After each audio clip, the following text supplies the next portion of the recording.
3, 2, 1. Assalamualaikum warahmatullahi wabarakatuh. Selamat datang kawan-kawan semuanya di channel Ngobrol Horor. Masih bersama kami berdua, ada Biru ada Berayung di sana yang sekarang terlihat gondrongnya ya, mungkin ya. Kelihatan atau enggak tahu nih. Nggak kelihatan. Sebelum menuju ke Berayung seperti biasa, terima kasih banyak untuk kawan-kawan semuanya yang udah ngasih support, udah ngasih dukungan dalam bentuk apapun. Terima kasih banyak. Baik, Berayung, apa kabar hari ini? Alhamdulillah, Baik ya. Ada cerita apa hari ini? Ya. Maksud dan tujuannya datang ke sini itu apa gitu? Yang kalau orang Jawa itu biasanya ngomongnya gini. Yang pertama itu silaturahmi. Yang kedua mau pinjam duit. Oh, pinjam duit. Ya. Kalau ini sekarang mau cerita. Habis cerita pinjam duit. Kan seperti itu. Oke lah, ini ada sebuah cerita. Sebuah cerita itu kejadiannya sekitar mau lama sih, hampir 15 tahunan lah. 15 tahun. Tapi masih daerah seputar lingkungan kami gitu ya, lingkungan saya, tapi bukan di desa Temaritisnya ya. Jadi tersebutlah ada seorang nini, sebenarnya belum terlalu tua sih, cuman karena kata ponakannya itu, orangnya itu susah sejak lama lah, sejak dia itu kecil sampai menikah itu susah banget, akhirnya kayak capek sendirian gitu. Penuaan dini kayak itu atau Penuaan dini, ya semacam itu. Kakek mikir, akhirnya itu ya fisiknya itu lebih renta daripada orang sebayanya, seusianya seperti itu. Nah, Mbak, ini yang ceritakan namanya Mbak Wasri ya. Mbak Wasri itu masih ikut ponakannya lah. Ketemunya ponakan. Kalau ponakan berarti manggilnya apa ya? Bibi apa? Wah sih. Iya, sama aja lah ya. Iya, wah saya itu kalau rumahnya ini, kalau kampung itu kan biasa ya Mas, maksudnya ada yang pemukimannya itu rapat-rapat, kadang-kadang ada yang jalan-jalan kebun begitu. Kalau wah saya itu di pojok desa begini tuh, sebelah kanan letter L begitu ya sawah, sebelah sini sawah, tapi dia itu kalau rumahnya wah saya itu pinggiran persis, tapi nggak langsung ini, kalau ngadepin rumahnya di depannya itu depan ada kayak semacam kebun tapi kecil, tapi di sampingnya itu pemakaman, tapi pemakaman lebih ke keluarga, pemakaman keluarga. Jadi yang dimakam itu nggak terlalu banyak dan khusus bani siapa lah, keluarga siapa, tapi bukan juga dari keluarga wah saya atau keluarga saya, enggak. Tapi orang jauh begitu. Cuman arealnya di situ. Jadi memang jarang banget. Kalau makam-makam yang lain kan sering ada orang meninggal, rame lah, lebih terurus, dan ada, kalau masjid ada merabotnya, kalau di situ ada tukang bersih-bersihnya. Kuncennya. Oh iya, kuncen namanya ya. Kalau itu nggak ada kuncennya, jadi ya masing-masing aja. Kalau bapaknya wah saya itu, ya kakek saya itu dulu masih ada sih, dia sering nyapu-nyapu, bersihin-bersihin. Karena memang misalnya pemakaman itu Mas, sekitar ada mungkin 30-an meter atau 50 meter lah. Ini yang bangsa 10 meteran itu kosong. Masih kosong gitu ya, tapi ketutupan sama pohon-pohon bambu-bambu kali loh. Itu namanya apalah bambu itu yang enggak begitu lurus, banyak mengkang-mengkong itu, Ampel, bener, bambu ampel hijau-hijau banget itu ya. Jadi ya kalau misalnya lama nggak dibersihin, itu sama sekali nggak kelihatan tanah. Bahkan di area pemakamannya, kuburan-kuburan yang lama itu juga daun-daun bambu semua. Ini kalau lagi keluarga kami lagi rajin ya dibersihin, terutama Jumat. Kalau nggak rajin ya udah kayak ini doang, cuman apa namanya, daun-daunan kering begitu. Makanya kalau ada orang lewat, kan ada setapak lah nggak jauh dari situ, sering ada ular kobra katanya, ya itu pasti dari situ. Pakai kacamata. Kobra. Iya kan, oh iya, kobra kan kobra pakai kacamata. kacamata. Rainbow juga pakai Silo soalnya. Soalnya silo. Benar. Nah ini cerita wak saya, namanya siapa, Demi tadi ya. Wak Demi itu sejak saya lihat udah gede, udah melas banget lah. Soalnya kalau dari sisi rumah, yang lain udah pada rumah permanen, udah banyak yang pakai tembok kaca tahun-tahun segitu. Jadi 15 tahun yang lalu, 2008 udah cakep-cakep rumahnya. Mereka itu keluarga itu masih rumahnya itu pakai geribik. Masih pakai geribik, gubuk ya. Bambu. Tiang-tiangnya pakainya bambu-bambu yang gede itu, dan atasnya ya masih ada yang genteng, bagian yang ada kamar-kamarnya, terus di depan itu masih pakainya boros. Namanya apa sih itu? Ya kayak jerami-jerami begitulah yang ditata. Nah, kalau kayak gitu sih ya siapa yang nggak kasihan, yang nggak melas. Cuman perangainya Wadimi itu kurang disenengin sama lingkungan. Jadi dia itu galak juga, apa ya, kayak overprotective begitu loh. Suka musuhin Tetangga. orang-orang. Sebenarnya dia nggak rese, cuman gampang tersinggung gitu loh. Ada omongan apa mau dibantu sama pemerintah aja nggak mau. Orang butuh, orang sudi kayak gitu. Iya. Nggak butuh, nggak sudi. Yang kasihan kan kadang-kadang anaknya. Umuran saya lah, dari dulu itu umuran saya, kata Mbak Sri ya. Nah, soalnya dia itu dari pakaian ya ala kadarnya banget. Di sininya pada bolong, kayak ada kalau kecil lumayan digigitin sendiri gitu. Asin lumayan ya. Di sini pada bolong, terus kucel.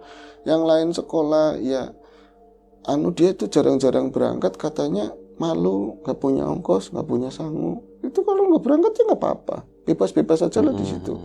Tapi kayak gitu ya lumrah sih, soalnya saya yang laki, sebut saja namanya Warmo. Warmo itu udah sakit sejak saya bisa ngerti main gitu ya. Emang udah sakit, udah lama banget. Iya, sakitnya cuma ada di bangsal doang, kayak di balai-balai yang bambu gitu ya. Bukan di kamar, naruhnya juga ya ada, bukan kamar sih, lebih ke gudang lah di belakang itu aja, plesteran, bukan plesteran bawahnya. Jadi ya mau kencing boker di situ, yang bersihin juga Demi. Jadi kalau misalnya dia kayak emosional apa ya mungkin macem sih, wajar, ngurusin suami yang kayak gitu. Stres kayak gitu. Iya, kadang emas saya kan namanya saudara ya, kesana nganterin nasi, nganterin jajan, kadang buat sepupu saya, buat anaknya Wademi, itu sering kali ditolak. Katanya pan ngina nyong kayak gitu. Mau menghina saya, kamu mau ngasih kayak gini, Dem, orang kayak gue, Dem, sedulurnya seperti ini. Kamu kalau mau minjem sama saya ya saya kasih, tapi kamu mau pernah minjem, tapi ngomong sama orang katanya nggak ada yang peduli, keluarga. Ini dirimu cerita kayak gitu, aku jadi keinget sama salah satu orang, salah satu kawan kita. Ada kawan kita, kawan lu kali, mantan kawan kita. Ada yang seperti itu. Kawan kita masih menganggap kawan. Betul. Gitu. Itu seperti itu wataknya, keras, sombong. Ada yang begitu ya. Kita doain sama-sama di bulan semoga ini. Iya, semoga membaik lagi. Buanglah sifat-sifat seperti itu, karena itu akan menutup rezeki. Gitu. Betul. Maksudnya seseorang tersebut kan masih banyak butuh gitu kan. Betul, benar. Ya, setidaknya kurangilah itu tadi. Katanya kalau kita mutus silaturahmi ya begitu, kurang bagus. Itu dimusuhin semua soalnya. Oh gitu ya. Ini mau cerita kawan apa mau cerita dirimu? Enggak, cuman keinget gitu. Kok klop ya mirip ya gitu. Iya mirip, cuman bedanya settingannya dulu ini ya. Ibu-ibu sebenarnya sih Wademi itu umurnya cuman ya baru 55, kalau sama ibu saya aja ya sar-sar Mas. Ibu saya masih seger banget, dia aktif di pengajian, aktif di apa. Kadang-kadang kan sama ustadz yang lain, Kaeton Fatona namanya, si Demi tolong diperhatikan, dikirimi apa atau gimana, di lengannya melas teman. Kalau ngeliatnya melas banget, sampean mana dewek katanya ke sana sendiri, wong orang itu susah keras. Tapi berurung kali kalau undangan aja nggak mau ya. Jauh lagi ke sana. Nah ini saya yang lihat dengan mata kepala saya sendiri. Wong saya itu nggak ada urusan sama orang tua. Bocah ya mainnya sama bocah. Apalagi kita sepupuan sama anaknya Wademi. Sebut saja namanya siapa ya? Linda lah. Linda. Jangan diterusin lintingan daki. Linda. Jadi aku itu main biasa aja. Saya bawa jajan. Kadang-kadang kalau saya bawa jajan salah. Padahal saya nanti kan mau ngasih sama saudara ya. Oh rasa ngedeki aja nisnos, bahasanya begitu. Nisnos itu kayak bikin iri gitu loh. Kalau main-main aja, saya tahu anak saya nggak punya jajan kayak gitu ngomongnya bisa kadang-kadang susah, tapi ya anaknya baik ya saya main aja perempuan sama perempuan. Kadang-kadang sampai ke batas di mana batas rumah itu ke kuburan tadi loh. Nanti diomelin sama orang sawah. Bocah sedolanan kono. Karena kuburan akeh ulene bukan setan, banyak ulernya. Ya kita nanti mundur lagi, kadang-kadang main ke sawah begitu. Tapi sering saya lihat, saya itu ngelamun di dekat kuburan, area kuburan tersebut. Jadi ada kayak pohon randu yang dipotong, tapi nggak dibelah. Buat duduk, sering buat duduk. Sisa batangnya itu. Sisa batang gede, lingkarnya gede. Jadi itu setengah itu hampir mau kependem, agak keropos juga yang bawahnya, cuman dia ngadepnya ke arah kuburan, sana sering duduk. kadang-kadang kayak maaf banget ya, kayak orang gila kayak gitu loh, ketawa senyum sendiri, nanti marah-marah, bangsat kabeh lah kasih ngurusi ustad apa kiai apa kayak Iya, gitu. iya, Sama saya nggak ada yang peduli. Ya Allah, bukan mau dicukut-cukut, kalau mau diambil ambil, bukan dia, suaminya itu loh Suaminya. ngerepotin banget kayak gitu. Wong nggak kayak yang lain, kayak ujian apa siksaan katanya begitu, sering begitu Bi.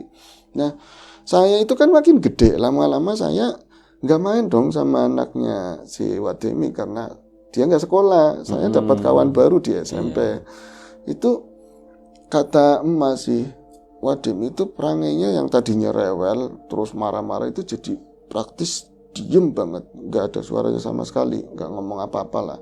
Tapi yang tadinya banyak di rumah, paling dia itu gampung sisa-sisa orang nanam apa kayak gitu ya. Kadang-kadang ngumpulin kayu buat masak sendiri, kadang-kadang dijual sama orang. Itu dia lebih kayak mau dagang, mau ya keluar rumah lah kayak gitu, usaha apa gitu. Kadang-kadang jualan, kadang-kadang ikut kuli, seperti itu, nggak gampung lagi tapi Berarti langsung lebih kuli. aktif gitu ya. Lebih baik Bersosialisasi. iya, tapi lebih seger. Itu berarti lebih baik kok Mbak, lebih baik Mas kalau dari aktivitasnya. Tapi kesombongannya lebih jadi katanya, lebih jadi. Dia tuh merasa kayak hidupnya kayak di imajinasinya dia sendiri seolah-olah dia itu orang kaya. Tapi kan kerja sama orang Mbak. Iya kerja sama orang, tapi seolah-olah dia itu kerja pun misalnya kan kulit 12 orang, 6 orang sama ibu-ibu yang lain, dia itu Dimusuhin semua. dimusuhin semua. Iya. Ketawa, dimusuhin semua, dan dia itu seolah-olah lebih kayak yang punya tanah, bukan yang sama-sama kulit. Lebih bos dari bosnya gitu Lebih ya. bos dari bos, kadang-kadang ngatur-ngatur. Tapi bosnya juga kebanyakan menyadari kalau dia itu mungkin tertekan karena suaminya seperti itu. Cuman kan mau ngulurin, misalnya kulit dikasih sehari 35.000 setengah hari, dilebihin 50, orang gelem, nggak mau. Aja nginanyang. Iya, 35 ya 35 ya 35, kalau bisa 100.000. Iya. Mungkin kalau 100 beda. Ya nggak mau pokoknya. Kalau misalnya dia itu nyabut bawang itu dikasih. Maksudnya itu lumrah, yang nyabut itu dikasih satu pocong, itu namanya pocongan. Itu pocong, enggak, rasudi katanya seperti itu. Kok jadi marah-marah, tapi nanti diem. Dan dia itu untuk sombongnya luar biasa. Mau ada tadi perbedaan, dia itu mau kerja, mau apa kayak gitu loh. Terus sama suami gimana Mbak? Sama suami kayaknya lebih diurusin anaknya. Tapi saya nggak terlalu fokus ngeliat ke keluarga itu karena saya udah aktivitas sekolah, kegiatan banyak sih Mas. Nah perubahan itu Mas Ridik punya selidik, emak saya itu dapat cerita dari orang sawah, yang sawahnya deket sama rumahnya itu. Satu ketika, itu bener apa enggak ya Mas? Tapi nyatanya berubah. Satu ketika Wademi dengan ngeresulannya itu mengutuk kehidupan lah, mengutuk alam semesta. Mengutuk dia itu, kenapa saya punya suami sakit-sakitan terus, mati-mati orang tapi sakit terus. Terus saya juga miskin, saya dihina sama orang, pengasannya dihina. Itu dia itu ngomong sambil nyapu-nyapu tadi yang nggak biasa disapu. Jadi makam itu udah lama nggak didatengin sama pihak keluarga dan nggak ada yang meninggal pula mungkin ya. Jadi emang daun-daun kering itu banyak banget.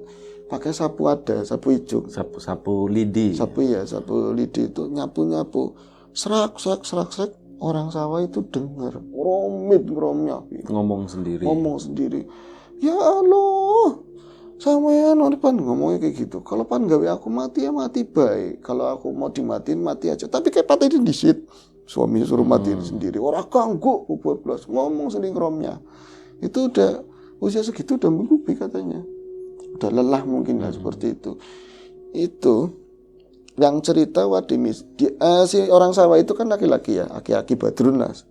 Dia itu dengarnya cuma kayak gitu tok. Tapi setelah berapa harinya katanya Wademi cerita sama Ki Badrun.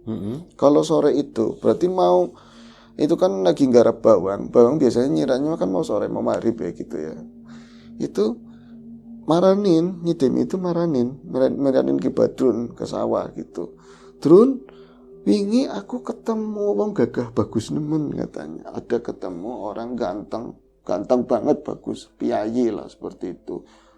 Angen tinggi, ngertinya kayak orang stres, biarin aja ngomong apa kayak. Yang penting wedangan jangan sampai dicolek. Kalau misalnya gedang goreng apa mana lah dibawa nggak apa-apa. cerita katanya lagi nyapu-nyapu, nyapu-nyapu serak-serak. Iya wingi sampean nyapu di situ sambil ngomet. Siapa-siapanya sih ngomong? Ngakunya nggak ngomong apa-apa Bi. Nggak ngaku kalau dia itu ngambil menggerutu enggak.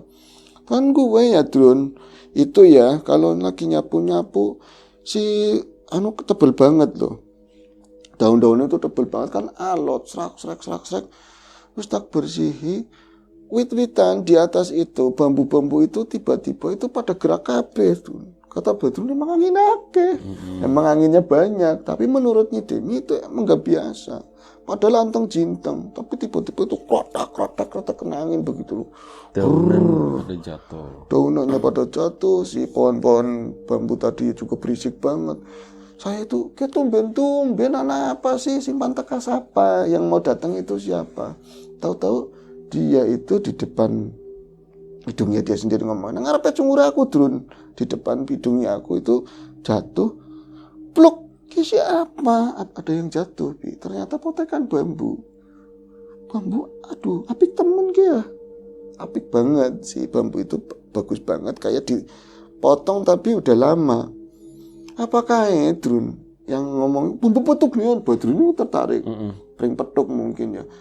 Kiye caranya kayak gini ngono, walak-walik gitu. Petung dinyi, tak dibuang katanya.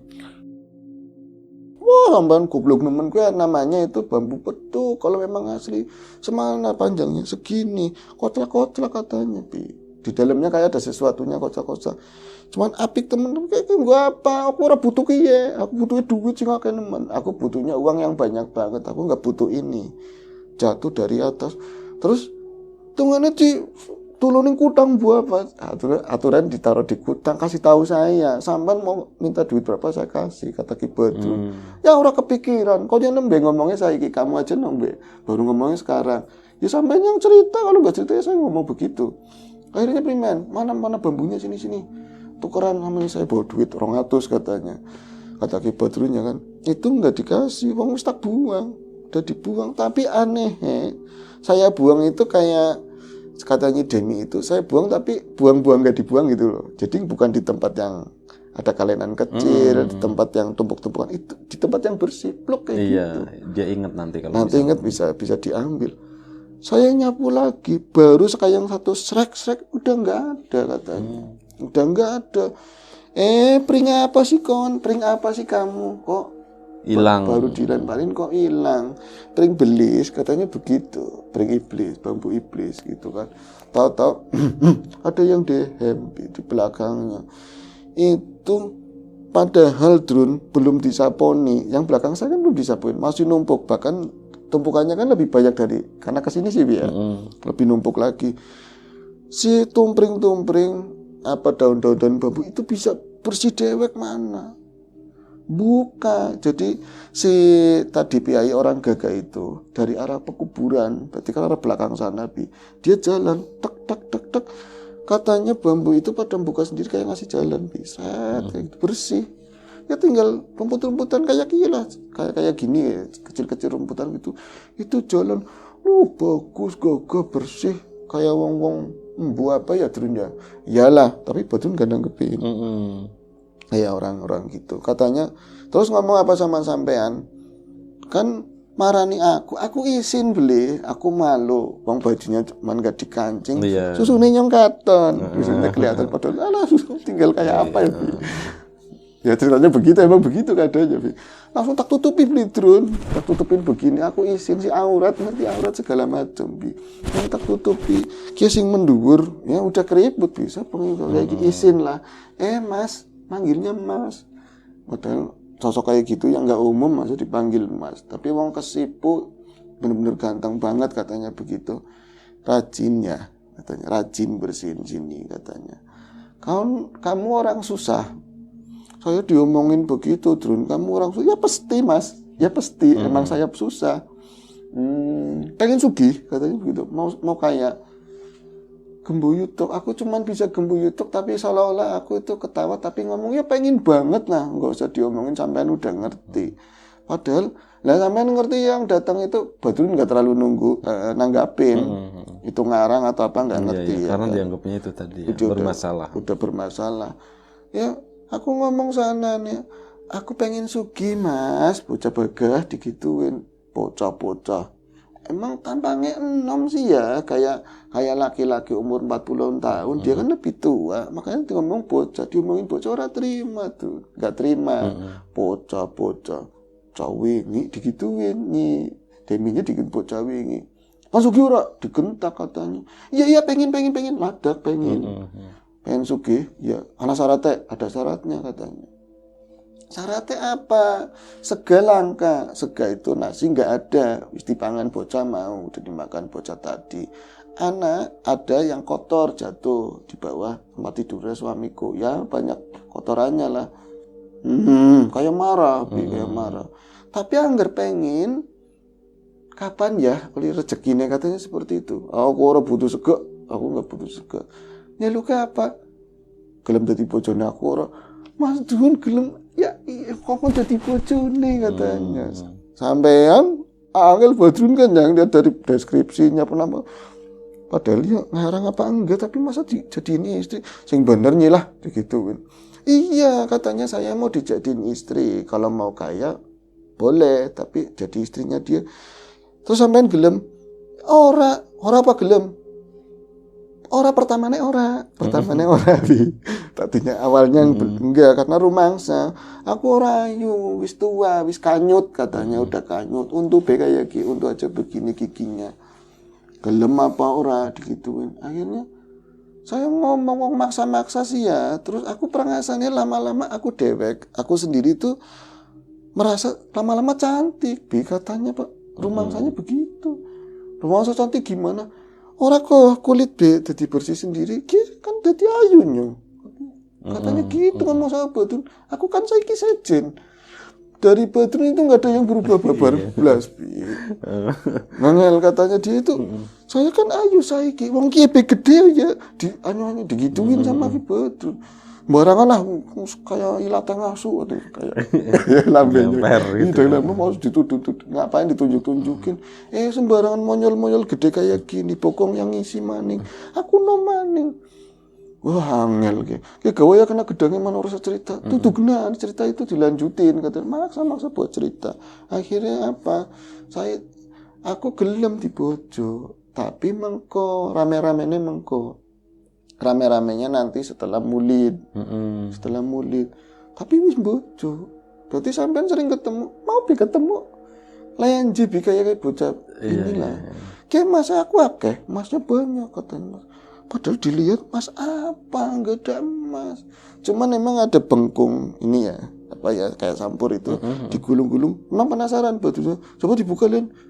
Watu kayak kerikil-kerikil kuburan di situ, tanah-tanah yang keras, bahkan ada oyot-oyot ini akar-akarnya. Iya. Gede ya Sugih ya Rika. Akhirnya udah ikut gila aja lah, udah biarin daripada stres kan, daripada kayak gitu. Sugih ya Rika. Iya ya bisa. Kalau pan mangan enak, mari ngomah baik. Wis ana lawuhan, ada janganan enak-enak banget, daging, kidang ya ana apa, katanya ada semua bi. Badrun gimana sih apa? Tapi penasaran bi. Dari Abi berarti sebelum maghrib dia itu mampir. Ya tapi kan ke rumahnya itu kan mampirnya ke laki-laki, nggak boleh kan ke cewek. Pura-pura nengokin. Udah nggak bisa diajak ngomong, emang mati nggak apa ya segan nggak mau apa sih itu bahasanya seperti itu. Akhirnya pas saya gimana mangan, ini makan, itu lawan banyak banget. Yang saya lihat itu, ya kata yang cerita itu, Ki Badrun lihat itu bukannya nasi, bukannya sama sekali nggak ada. Cuman ada daun pisang diratain kayak gitu. Sama gogok itu yang air tempat kendi, air, kendi tempat air. Itu nggak ada apa adanya tanah kayak gitu. Bocah yang griyeng nangis yang kecil. Lapar nangis. Itu akhirnya Ki Badrun itu ke emas saya kayak sedulure primen edane tambah matang kendirnya tambah ke bocah anaknya itu kayaknya nangis lapar atau apa, masa saya diceritain semuanya. Nah sampean berarti saya ikut ke sana sama mas saya bawa nasi bawa apa, tapi karena emang wah saya itu ini demi kayaknya nggak bisa dikondisikan lah ya bahasanya, akhirnya bocahnya yang diambil dibawa ke rumah. Sekarang ikut sama kami mas, sekarang ikut kami. Oh berarti akhirnya itu ditinggal berdua. Tapi setelah itu bocah diambil, suaminya dilalui meninggal. Suaminya meninggal dan Nyidami kayak hidup sendiri di situ. Nyampe sekarang? Udah nggak ada. Oh sekarang udah nggak ada. Udah nggak ada. Dia sama angan-angannya dia sendiri. Cuman bagusnya apa? Dia itu nggak minta-minta, nggak nyolong. Dia itu kerja, memang kerja. Tapi seolah-olah dia itu kaya dan masih muda gitu loh. Angel diceritain Angel Mas seperti lenje itu. gitu. Lenje, katanya montok lah apa segala macam. Halu begitu. Tapi katanya udah menikah. Lanangnya gagal, sering teka, sering datang. Ya kayak bocah 6 lah seperti itu. Jika datang malu sama kelakuannya itu, kelihatannya jalan aja, kamu udah bungkuk kayak diekal-ekal. Dulu waktu mendiam situ. Angel Iya. Itu aja ceritanya. Oke, baik, terima kasih Bro Ayung. Itu mungkin ada satu ya penyakit kejiwaan itu kayak gitu. Bisa. Halusinasi akut. Tekanan Jadi seolah-olah melihat sesuatu itu nyata. Kalau nggak salah skizofrenia kalau nggak salah. Bisa. Kalau nggak salah ya kalau nama itu. Ya mungkin itu seperti itu atau mungkin memang ada sesuatu yang terjadi. Tapi nggak ada penjelasannya. Nggak ada penjelasannya, kita nggak tahu ya. Tapi ya tetap aja satu cerita yang luar biasa ya, yang terbaik lah buat Nyai Demi sama keluarganya, terutama anaknya gitu. Ya. Semoga dikasih sehat. Kawan-kawan di rumah juga semoga selalu diberi nama samar semua ya. Nama samar semua, kawan-kawan di rumah selalu diberi kemudahan dalam hal apapun, termasuk kemudahan dalam hal rezeki. Yang sakit segera diberi kesembuhan, yang sehat tetap jaga kesehatannya. Sampai jumpa di episode selanjutnya. Ngobrol horor, jaga kesehatan kawan-kawan semuanya. Assalamualaikum warahmatullahi wabarakatuh.